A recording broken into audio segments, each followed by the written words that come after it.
Metal Jesus, and I'm back again with another iPad gaming video. Now, I've done a bunch of these, but I do think that this one might be the best one so far. And the reason for that is because in the last couple months, some excellent games have come out. I mean, I've poured in a ton of hours into some of the games I'm gonna show you. They're highly recommended. So let's not waste any more time. Let's take a look.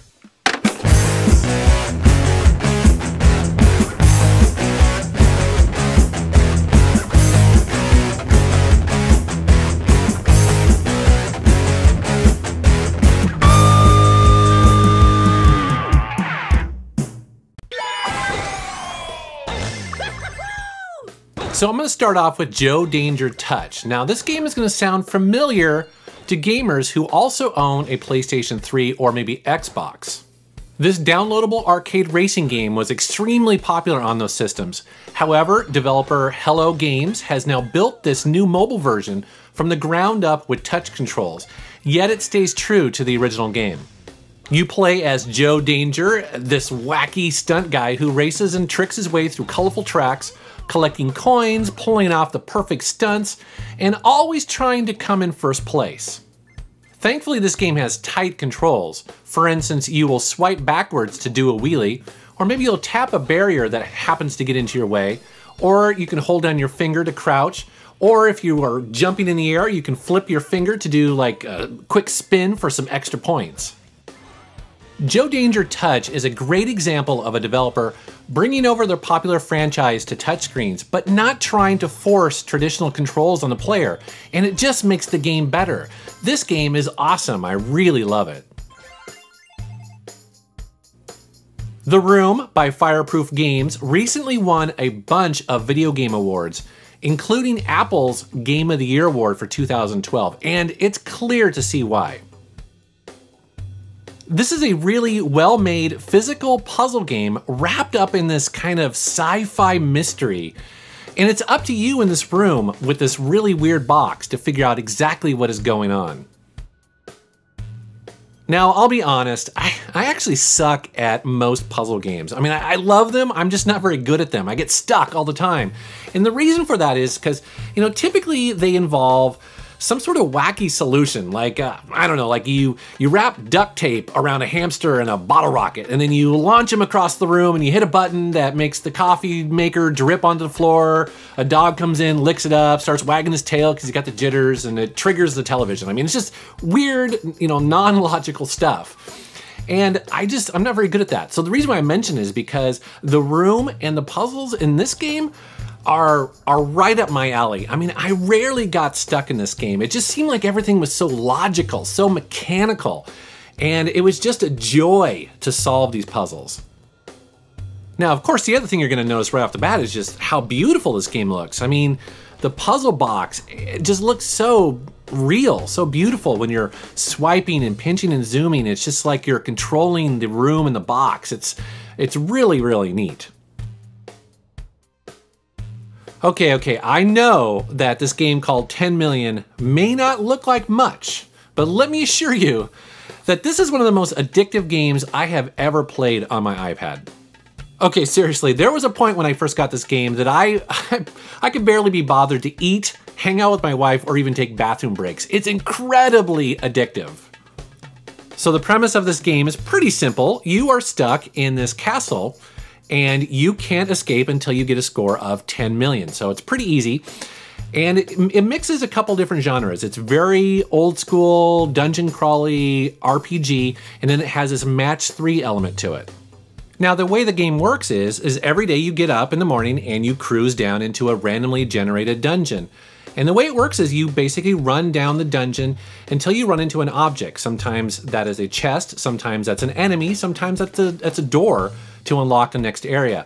And essentially what happens is when you run into, for instance, a chest, you need to match 3 keys down below in order to do that. If you run into an enemy, you may need to match 3 swords or maybe 3 magic attacks. And it's always pushing you to the left. And if you get pushed all the way to the left, that trip down to the dungeon is over.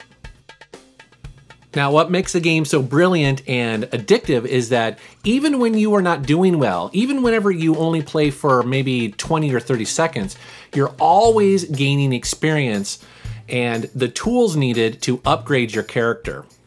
This is one of those games where it starts off and you're not quite sure you're really getting it, and then it just clicks, and man, you are upgrading your character, you're upgrading your castle, and it just becomes so much fun. I love this game. I can't wait to play a sequel.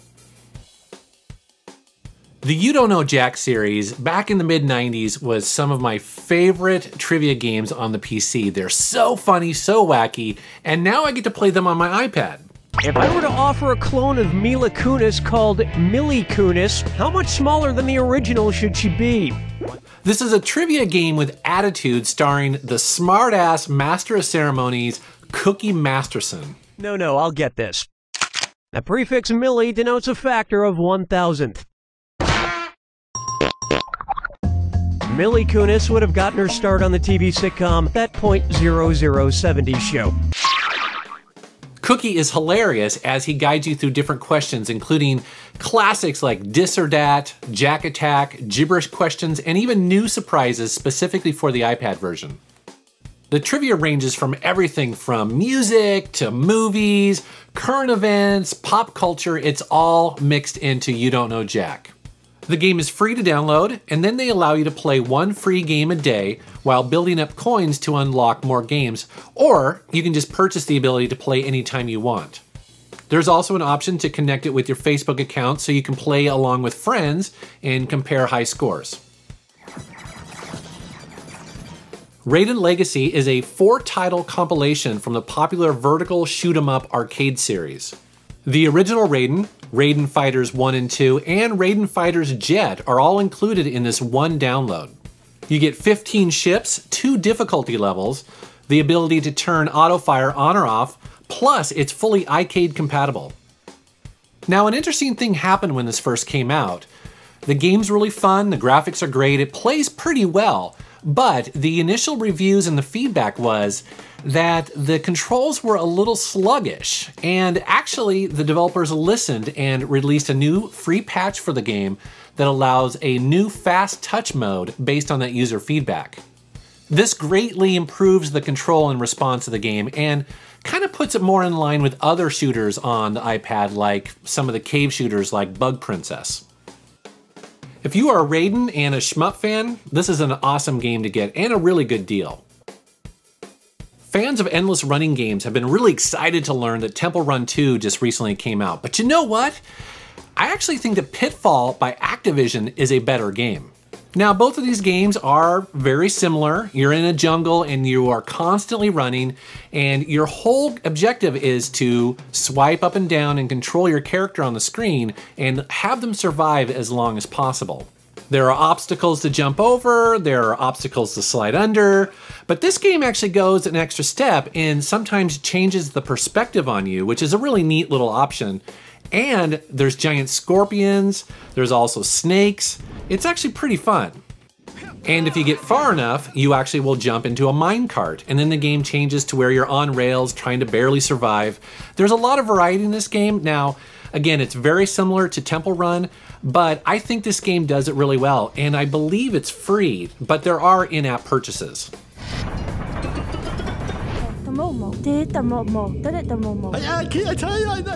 Momanga Pinball Adventures is a wacky and beautiful 3D pinball game with adventure game elements thrown in to keep things interesting. You play as a flying squirrel who curls into a ball to take on the forces of evil that have destroyed your village and your tribe. In addition to bouncing around as a pinball through the 9 unique levels, you also occasionally float through the skies collecting stars.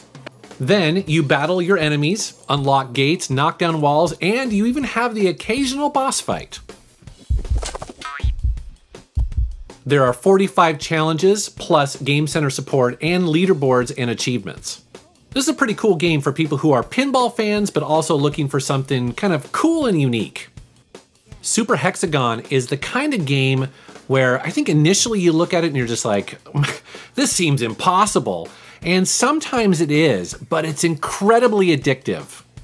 The whole premise of the game is to try to survive as long as possible as the walls of the hexagon collapse towards the center.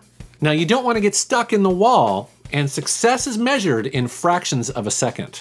Now you gotta appreciate a game that calls its very first level hard, and it just gets harder and hardest from there. However, the music is hypnotic and the restarts are quick. Plus, you can challenge your friends through Game Center to beat your time. Begin. Game over. And now I'd like to talk about an app that is actually not a game, but it's an app I found really useful called Dale Gron Color. Now, Dale is a color timer for big Hollywood movies like Saving Private Ryan, Gladiator, Die Hard, and hundreds more.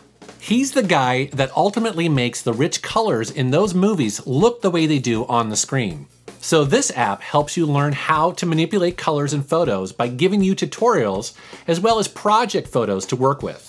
It will give you a goal, say to make a photo look like it was taken at dusk, or maybe enrich a forest scene, and then it will rate you compared to how Dale did it. You can then watch a video tutorial where he walks through the process of achieving that look. Now, I don't know about you, but I've always found color timing or color correction in photos and videos to be somewhat of a mystery.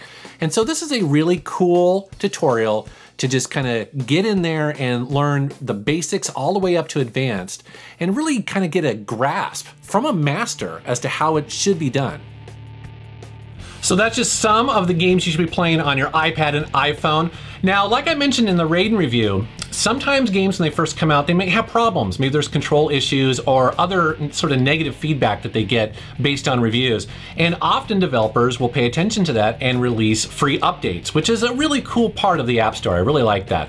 I'd love to know what games you guys are playing on your devices. And as always, I want to thank you for watching my channel and thanks for subscribing. Take care.